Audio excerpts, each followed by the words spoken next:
Deliberations continue in the federal corruption trial of former Alderman Ed Burke. Burke is accused of using his power at City Hall to steer business to his private law firm. CBS 2 political reporter Chris Ty has been sitting in on the trial from the beginning.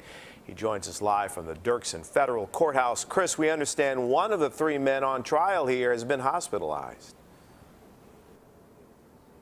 That's right. 73-year-old Pete Andrews, a former assistant to Ed Burke in the 14th Ward, has been hospitalized. We don't know the exact reason behind his hospitalization. We learned of it because his attorney asked the judge just a short time ago, if there's some major news on this case today, is it okay if my client is not here? The judge said okay.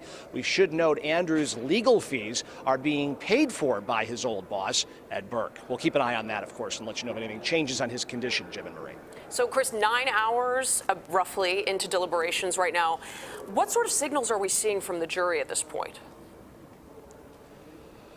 So there have been two really questions today that have kind of given us a signal of what's going on inside that jury room with those 9 women and 3 men. The first question this morning was about dual employment. Ed Burke, of course, both an alderman and the owner of a private tax law firm. The question was about how does it work where somebody legally pays a public employee to do work for them versus bribery to try to get them to apply pressure using their political muscle to do so.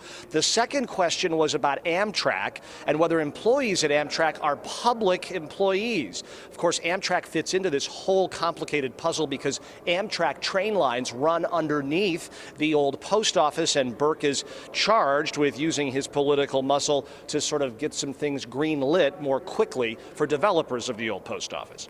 Now, Chris, the questions they're asking indicate they are taking this seriously and signals this is a lot for them to sort through.